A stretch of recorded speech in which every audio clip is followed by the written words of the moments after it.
So first thing I want to review is location for the last webinar that we did. So if you go to our website wardjet.com and then go to the support area and go down to support videos and scroll down a bit, about halfway down the page we get into the WARDCAM videos. And here's the WARDCAM 101 Basics webinar, some shorter videos. Here's the advanced topics in WARDCAM that I did a couple years ago, so this will be a refresh of that, plus some other shorter videos. So if you need to review any of that, that's where that information is. And then just want to review how to update WARDCAM. So if you got WARDCAM open, you can go to the Help menu and go to About WARDCAM. And then click on this WARDCAM site button here, and this takes you to this wiki page here, and you can click on this most current build server Midnight WARDCAM installer, and that'll download that. It's a pretty quick installation once you've got that downloaded. And when you do anytime you do an update like that, we do make a copy of the backup files, so if you ever need to get those back, you can. And those are found under your C program data area, and then go down to WARDJET and then WARDCAM, and then here you've got a backups subdirectory, and in there you'd have the various backup dates that you did and then the various files that were backed up. So if you go into data, it'll have material and machine backups there and so on. So that's where those files are if you ever need that. And then briefly just want to review the scroll lock key. So if the scroll lock key is turned on, it opens up, makes a couple other menus available. So if you have a hard scroll lock key on your keyboard, you can press that. If you don't, then you can use the on-screen keyboard and press scroll lock. And then when you do that, first of all, under the database menu, you've got the global settings selection. So most of these items here at the top you really don't need to do anything with. As you scroll down towards the bottom, you have your machine database file and material database file location. So normally this is where those two files are saved. For people that have multiple people programming off of WARDCAM, sometimes you might want everybody pulling from the same machine database and or the same material database, so if anybody makes a change, then everybody's got that change. So if you didn't want to change that, any of these, you can just click on Choose File and then navigate to wherever you've got that on your network. So for example, we've got a location here on our network where we've got our WARDCAM files that we can also pull from. So go into, in this case, my data subdirectory and choose machine database, whichever one I want, and then that's what everybody would be pulling from, and you make that change to each installation of WARDCAM. And then same thing for that material database. And I'm just going to change this back to my default locations so I don't forget that. So program data, WARDJET, WARDCAM, data, machine database. So the other thing we have in here is a shape library folder. So as you may know, we have the shape library here, and we've added some additional parametric shapes in here. If there's a shape in here that you'd find helpful, you can contact me and I can take a look at putting it in here for you. And basically those are stored under, if we go back to global settings, under this location here. So if you click on choose folder, it'll normally bring you right to that location. So WARDCAM, and then scripts, WARDCAM, data, shape definitions, and there's your various parametric shapes. If you want to try to program one yourself, fairly easy. You could find one that's similar to what you need and make a copy of one of these and open it up, and you'll see if you've got any sort of programming experience, you can probably figure out how it all works. But otherwise, as I said, we can more than likely program something for you if you need it.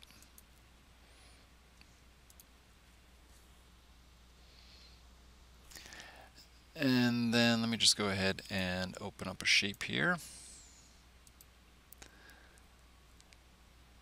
So then the other thing that sometimes people want is to be able to work from the same variables file. Again, if you have multiple people that are doing programming, if you go into your database and machine database, so each of these machines, if you look at this post variable area, this variables.py file is the file that has all the different parameters related to your machine. If you have two different machines, maybe you have an abrasive machine and a water only machine, they're each going to behave a little bit differently. You might want, for example, different delays after water on or off or things like that.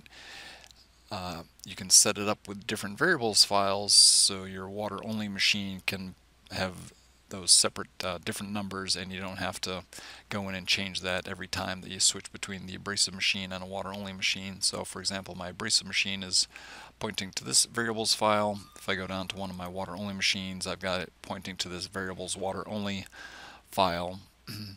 And if we click on choose file and we go up to scripts and posts and go into the WARDCAM X series, so I'll just sort these by name. So we've got the main variables file, and then I made copies of those. Just rename them. You can make a copy, rename it, whatever you want. And then when you go ahead and you get to the last step in the process, you can adjust the parameters, or whatever parameters you need to adjust for that specific machine, and they'll be stored with that machine. Next thing I'd like to look at is circular piercing and how you can change the number of circles if you are doing a circular pierce.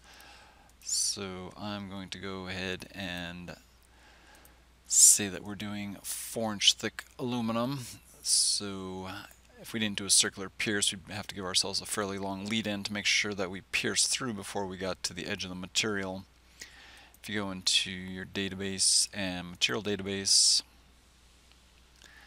and you go on to the leads tab, you can specify that you want to use a circular pierce, and then it'll sit there at the beginning, make some circular motions, give it time to pierce through before it does the lead in. And the number of circles is controlled on the other tabs. So if you turn on your advanced button down here at the bottom and then go to the other tab, you've got your circular lead turns. So normally this might be set to a low number like 3. And if I go ahead and add my toolpath on here, so if we go ahead and make this CNC file,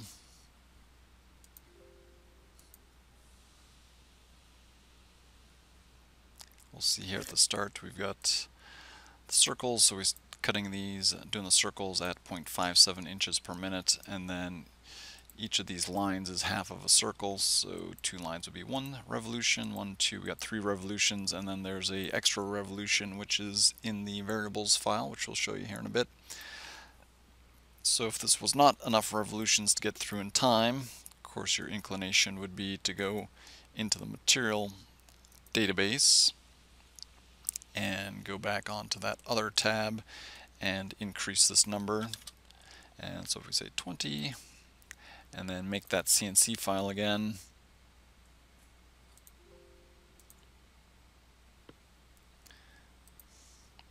and we'll see that the feed rate changes, but then we still have the same number of revolutions. We got the 3 plus the extra 1, and that's because WARDCAM isn't going to recognize that change that you made in the material database until you basically clear out the old toolpath and put it back on there again. So there's a couple ways of doing that. If you go back to the parts screen and you select a different machine, and then you go back to your original machine that you wanted, and then we'll go back to aluminum and 4-inch.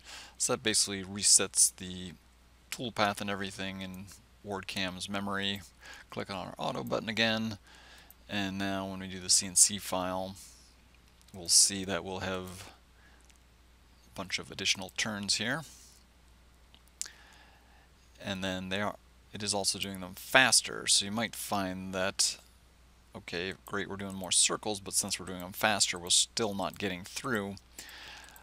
So the way to increase the number of circles but not change the feed rate that you're doing those circles at is to change it through the variables file. So if we go in, let's go back and set this back to where it was. So we'll set these pierce turns back to 3. And the other way to get it to get WARDCAM to recognize that change is if you go all the way back to the geometry screen and you do something like just draw a point, and then you can undo it and then go back through it. Then that will also reset the tool path. And then so now if we go back, recreate this, it's going to be back to what we had originally. So if we want to do them nice and slow like that, but we want more revolutions, if you go into options and edit variables, and then we scroll over to the WaterJet tab and we scroll down, here we have extra pierce turns. So if I plug in 20 or whatever I want there, this one we don't have to do anything as far as resetting it, it's just going to recognize that. So then I can click on CNC again, make a new file. And we'll see here once I reload this that feed rate stays there, but we've got all the additional turns that we wanted. So that's how you can get WARDCAM to actually recognize how many turns that you want and control the speed on those.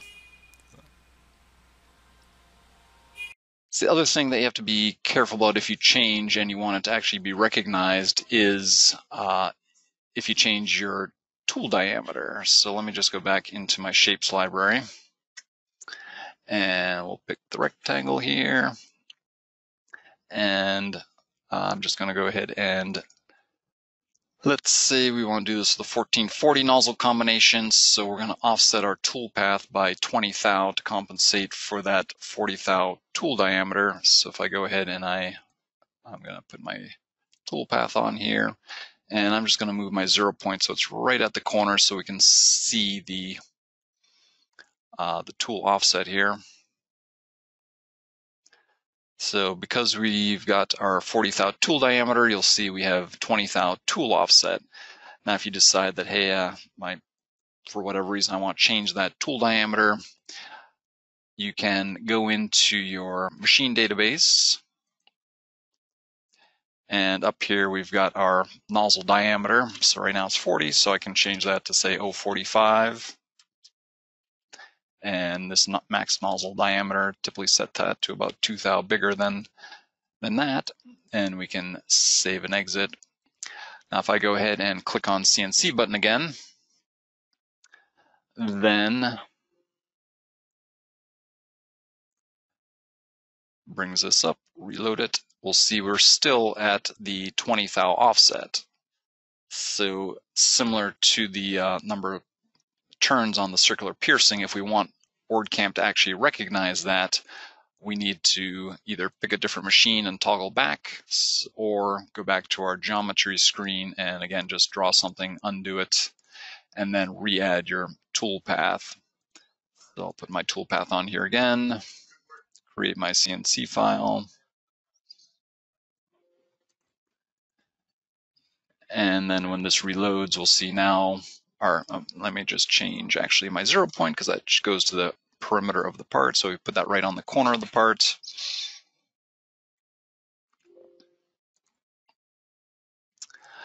We will see now that our offset is half of the 0.45. So those are a couple things that if you change them, you just have to make sure that you either change machine and then go back, or go to that geometry screen and draw something and undo it and then re-add your tool path. Let me open up a file, just review etching and points, how to program point pierces and things like that. So this part here, I'm just going to clean this up. I've got my trim tools here. I can trim these things up, can draw a line and connect. And I'm just going to go ahead and delete this stuff up here. So if I wanted to just pierce this really small hole, I can use my point function, and I can, when that little blue circle shows up there, I can just left click, add a point at the center of that circle, and we'll pick up that for pierce. We're going to cut this here, and we're going to etch these numbers up here. So once you go over to your parts area, over here on the right, we can choose things like point functions or open contour cutting. So if we want to cut this slit here, if I choose open contour cutting, I can just click at the end of the line that I want to start at, and it puts that on there. Now you note that I put a little bit of a line here, and the reason I did that is normally on a open contour cut like that, if it's a straight line, we're not going to apply any ramping. That is, if the material file says to cut this at 50 inches a minute, it's going to pierce and instantly try to go to 50 inches a minute. So it might not actually start cutting through for a small bit before the stream starts getting through the material. So one way to force it to do ramping on a geometry like this is just to draw a very short, can just be a few thousandths of an inch long line, and then WARDCAM will see that and it'll ramp and cut this slower and then speed up as it goes through there. So to kind of show that, what I'll do here momentarily is just go ahead and I'm just going to delete these lines so we can see what it's like without those lines in there. And I'm just going to add the open contour cut for right now. And we'll just step through here and do the CNC file quick.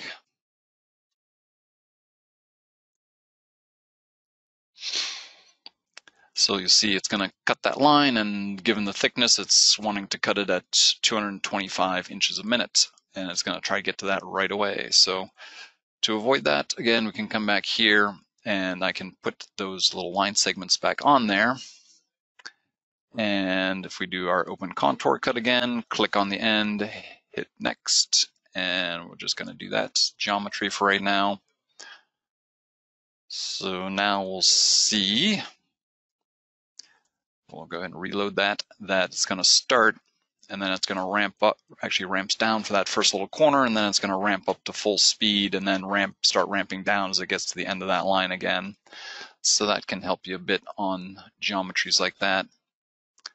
The other thing on this part would be etching, so I can use the marking command here. If I activate this tool, I can just left click and add my marking contours to that geometry.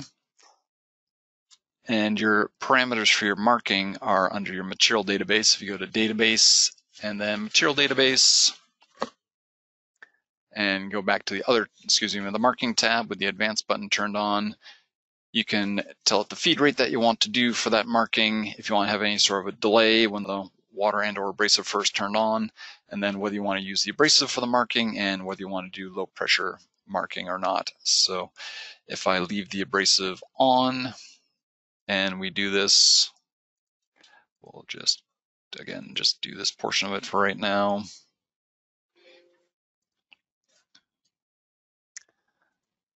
So here we see we've got a command at the top here that tells the pump to go into low pressure. There's a delay for it to get to low pressure. And then we've got water on, delay, abrasive on, half-second delay, and then does the marking at that 60 inches a minute. If you decide you don't want to do the abrasive with the marking, you can go back into our material database, go back to the marking tab, turn off the abrasive button, and if you want to minimize your delay at that point to reduce any little divot there, you can set that point dwell to 0 and make this file again. So now we'll see we've got the water on. There's still half-second delay, which again you can change that in your variables file, and then does it at 60 inches a minute for the marking. And then the other thing in here is if you are just wanting to pierce a point, over on the right we have the point functions options. So we can expand this and choose to do an abrasive pierce, and when I hover close to a point and I left click, then I'll add that to my cut sequence here. And the delay for this pierce point is in the material file. And if we go into the other area, that's this delay here. So if you need to give yourself a little bit more time, we'll set it to 2 seconds. And we'll take a look at what that file is going to look like.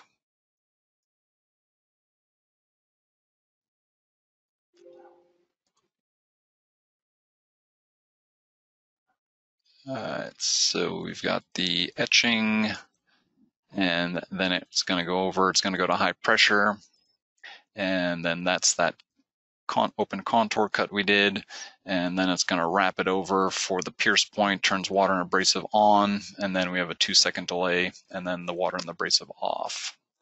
So that's where you can control that. And then finally we can do a stop. Out here we have a point out here where you can go to this area over here, choose stop, and put that in there. So the cutting head would go over to that location, stop, and then you can hit continue for it to continue on.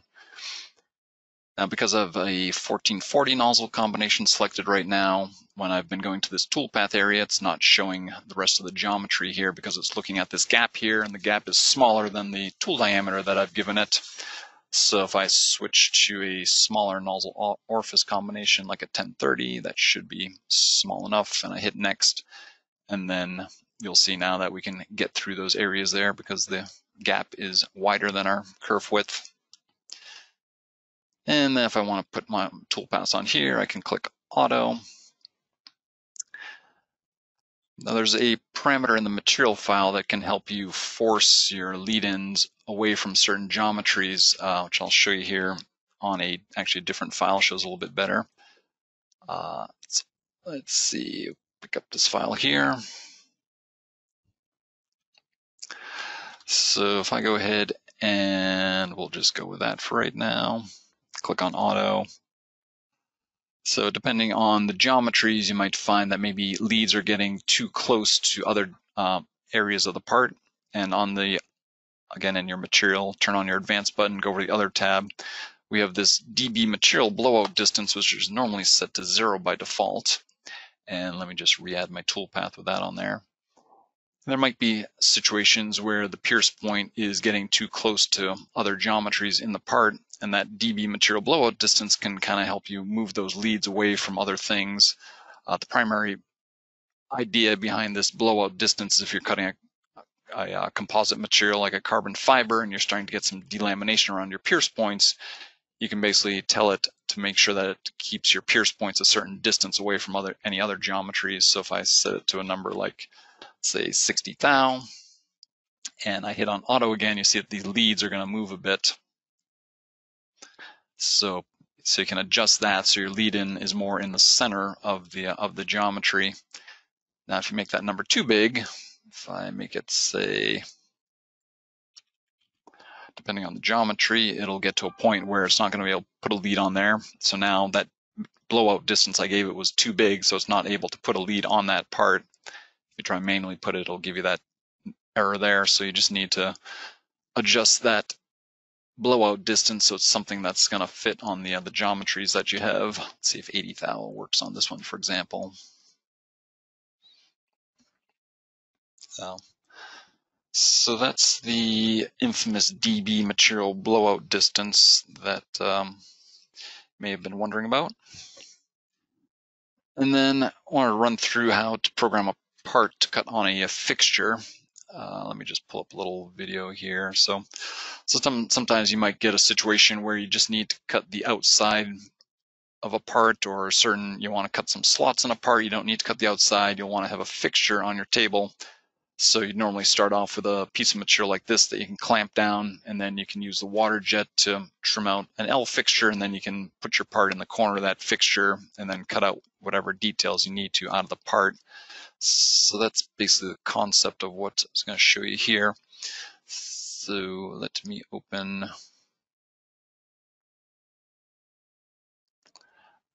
this one here.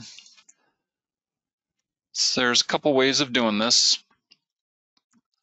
So what I'm showing up here would basically be the blanket material that we're going to be cutting this part out of, and we're just basically going to be cutting around this area here, stopping here, and then just using the raw edge for here, and then we'll also be cutting out the holes in the slots.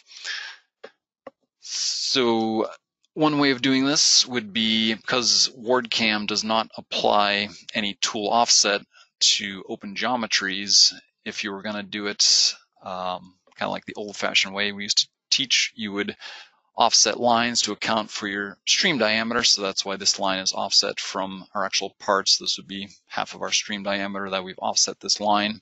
And then I've also put a little jog here to, again, ramp like I was showing in that previous example. And you would So spend some time in CAD doing your offsets to offset all those lines appropriately. And then you would come over to this area here and you'd use the open contour cutting command, and you could click on that and that would give you basically that cut there. So that's certainly one way to do it. And then you would come over to here and you could do your leads for the inside of the part. So you can just draw a box around there, put those leads on there. You can reorder your cut sequence, bring this down, and then from there create your CNC file, hitting our next button. And the key thing is when you do this, you want to make sure that your 0 point is actually at the corner of your part or the center of this relief cutout, so that the part is accurately positioned on the fixture. So if I click here, puts that 0 point right on the corner of the fixture, and then create our CNC file and go from there. So that's one way of doing it. It takes a little bit of CAD work as far as doing the offsetting of the lines. Another way to do it is actually to, let me just go back to my geometry area here, is you've got your actual part geometry here, you've got your fixture geometry, and if we tell WARDCAM that we're cutting with a 5-axis machine, even though we're doing vertical cuts here, you can tell it to do a portion of a cut with the bevel command. So if I go into my machine database, even though I might not have a 5-axis machine, I can toggle on this 5-axis button and go over to my toolpath area. So first I add my leads on the part, and it will also put a lead on the outside, because the only way to add a bevel cut to a cut is to have a toolpath on it, which we're going to delete later. And then since I've told it that it's a 5-axis machine, we now have the bevels tool available down here. So if I activate this tool, I can just tell it that my bevel angle is 0. It's going to be a vertical cut. Doesn't matter what you put in for the bevel height. Doesn't matter in this case what we're doing. And then you click where you want to start the cut, and then where you want to end the cut, and then which portion of the geometry you want to cut, which in this case would be this side here. So I just left click, and that will lock that toolpath in on that portion of the cut. Got a short little lead out there, which I could change that length if I needed to.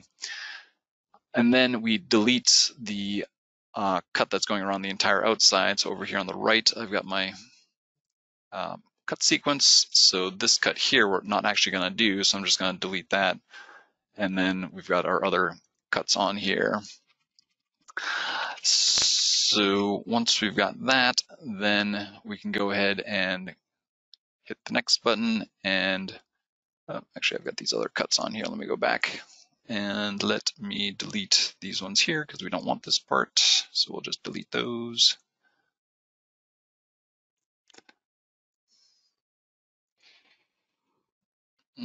And you can also hold down your control key and select multiple cuts. So if I want to delete all of these ones here from that old part, I'll just delete that. And so we go to our post screen, and again, we want to set our 0 point at the corner of the part. So you just want to zoom in, make sure you put it right at the corner or the center of that hole there. And then if we make our CNC file, go ahead and save that.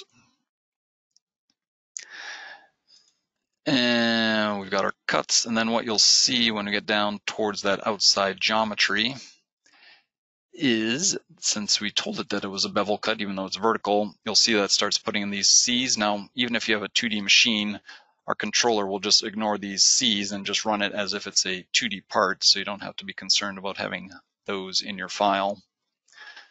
And just thought it might be fun just to do a little cut on one of our machines out at the out on the floor.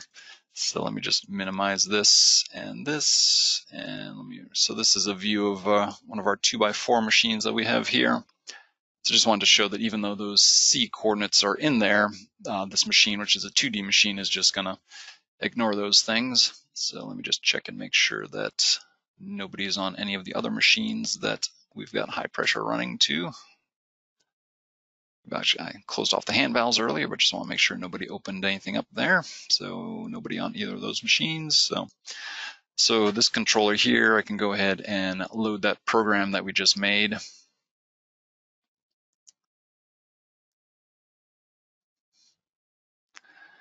And let's see here. So that's this one here that we made at 1232. Open that up.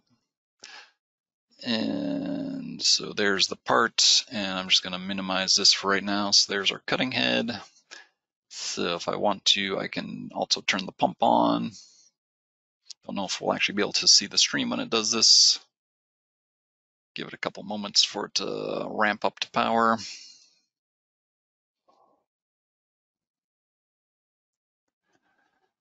If I want to, I can switch to high pressure. Might be able to see the stream a little bit more. I can kind of see the material moving and shapes being cut out there. So this here on the left portion of the screen is our newer move controller that we use on our A-series machines. So now it gets to that outside cut. And again, even though it's got the C's in there for rotation, if it were a 5-axis machine, since it's 2D, it's just going to ignore those and cut it as a 2D cut. So that's a little bit of an easier way to program a part where you've got open contour cuts. Just tell the machine that it's a 5-axis machine, and then set that angle for the cut to 0, and then makes it quite a bit easier. So we'll go ahead and turn that off.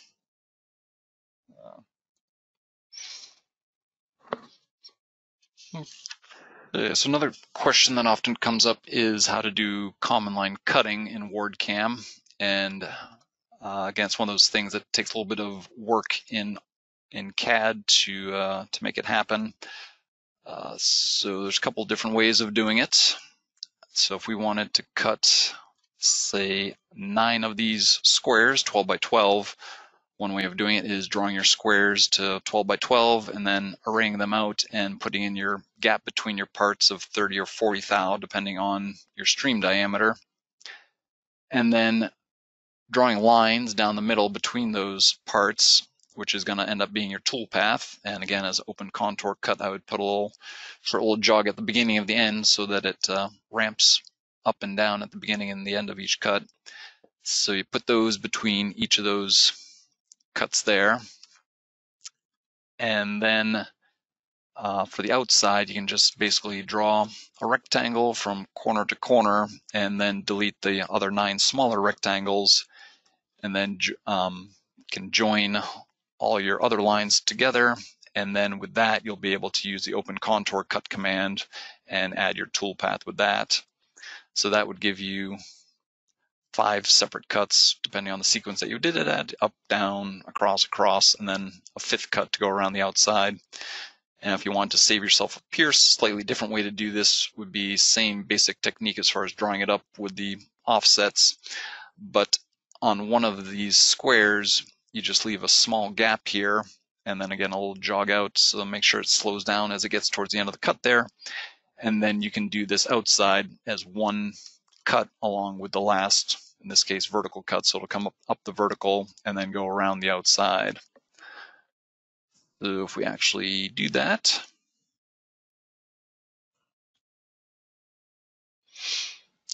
so we'll open up this one. All right.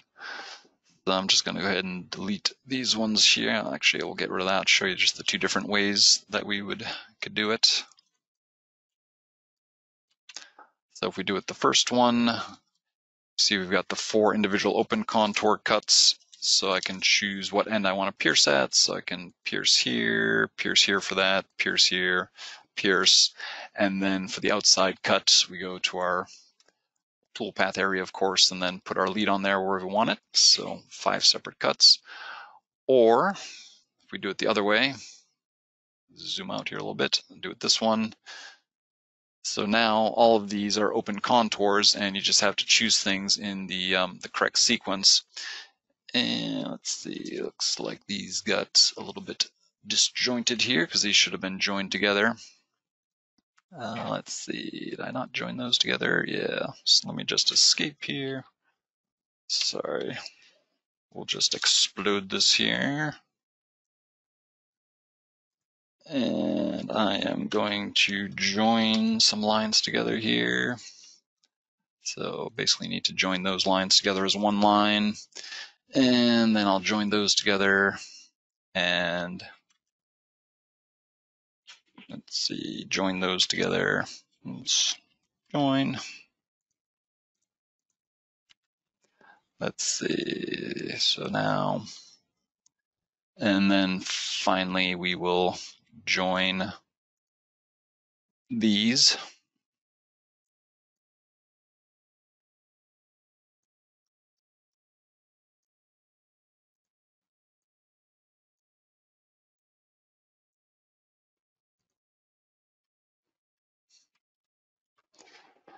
So let's go ahead and see if that worked. Reopen that.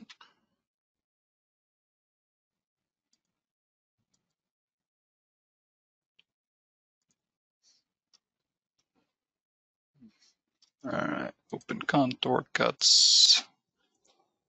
All right, yeah, I guess I messed up that drawing there. Let me open up the other version. I was playing with that one earlier.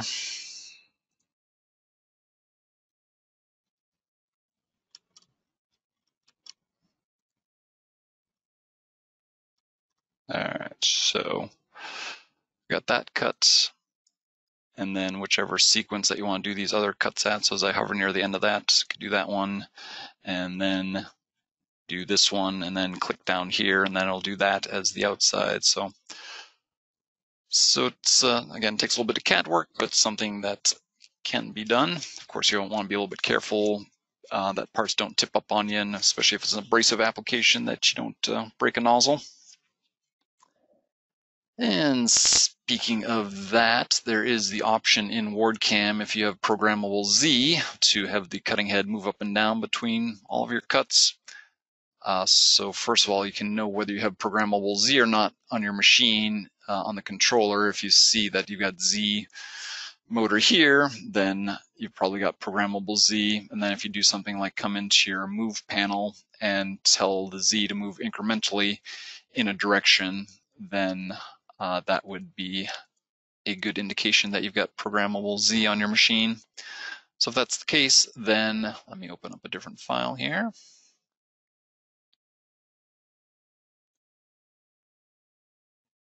All right, so if we want to lift between each of these cuts, we can just go ahead and, again, whatever material, doesn't really matter, hit on auto. And in the last step in your process here, if you go up into options, edit variables, and go to your height sensors tab, you can basically use this to tell it to move up and down between cuts. I'm going to turn off my scroll lock key so we don't see all the different fields that we've got here. So again, I'll go back to my on-screen keyboard and turn off my scroll lock key. So edit variables, height sensors. So the default values that are in here would be if you had one of our 2D height sensors. So this is what it would use to move up and down. But if you don't have the height sensor and you just want to use your programmable Z to move up and down, this first height sensor thing, you can either just blank this out or you can put a semicolon in front of that, which makes it a comment instead of a, so that'll just ignore that. So height sensor down, you can just do G00, Z0, so that'll tell the cutting head to go back down to where it started the program from. And then your height sensor up can be G00Z, and then the brackets and the 0, it pulls from this value here to tell it to how much to lift by. So in this case, it's going to lift by 1 inch between cuts. You can also tell it to lift at the end of the program, because normally WARDCAM wouldn't do that.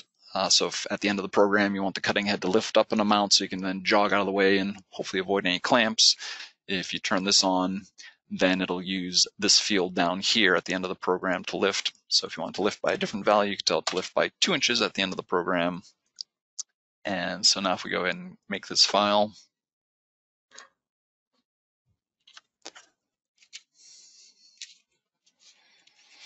so we'll see that, actually, I'm sorry, one step I missed there. Of course, edit variables, height sensor, you actually have to tell it that you want to use height sensor. So turn that on.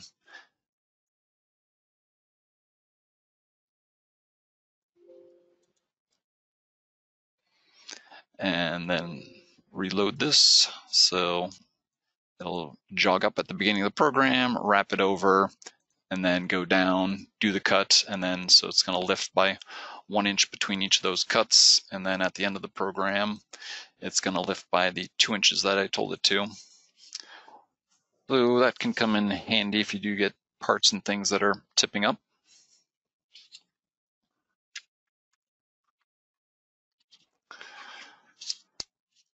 So a couple of little things here.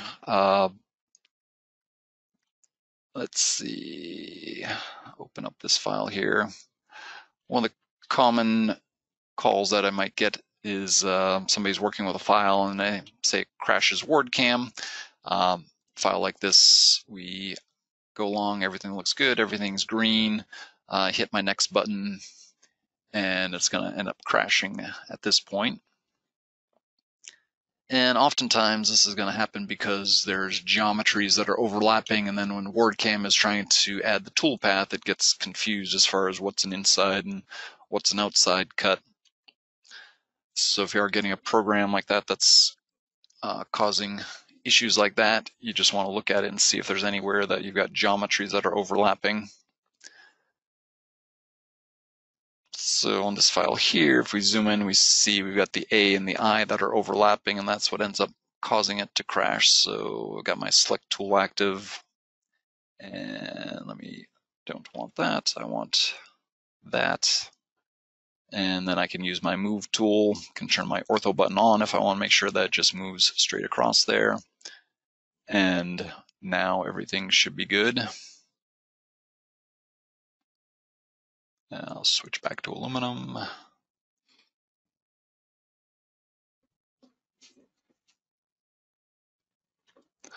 And so on and so on.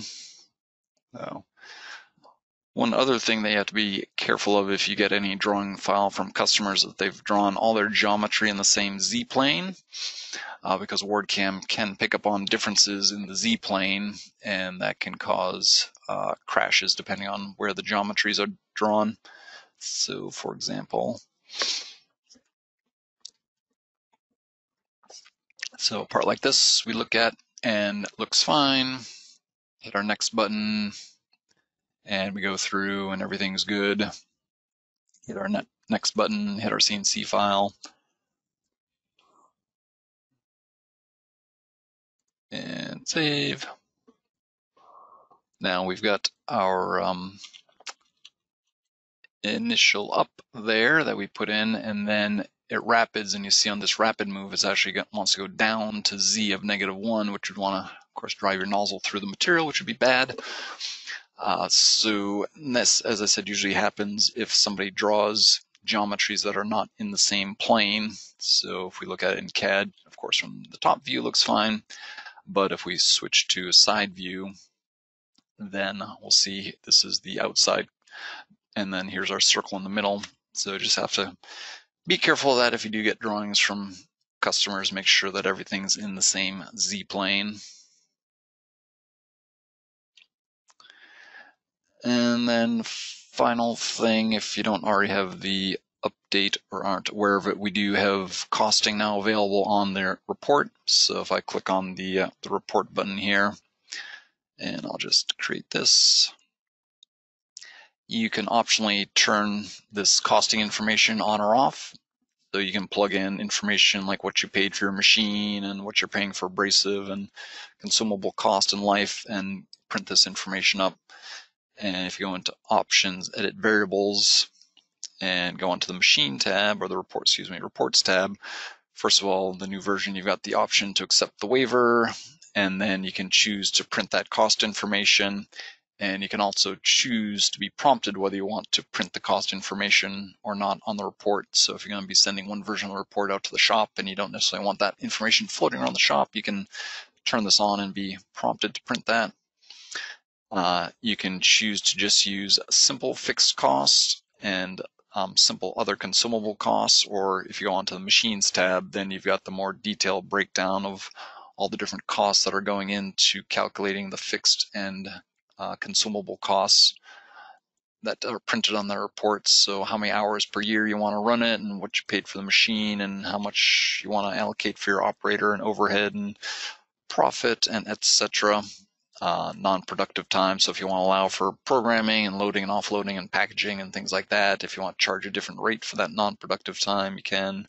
What you're paying for nozzles and expected life of nozzles and orifices and seals and all those things can be put in there. And then if you're just using the simple version, you don't want to get into all the details of that. This is the number that's going to use for the simple other. And then there's also a fixed cost simple up there that you can also use, which was, I forget where it was now, but it's up here somewhere. Simple, there is fixed cost, simple, fixed cost. So if we go to create the report now,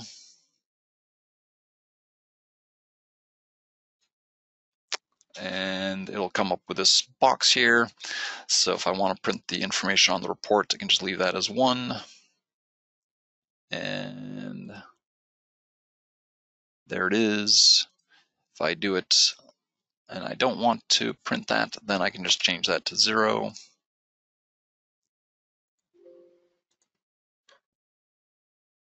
And does it with the estimated time, but no costing information.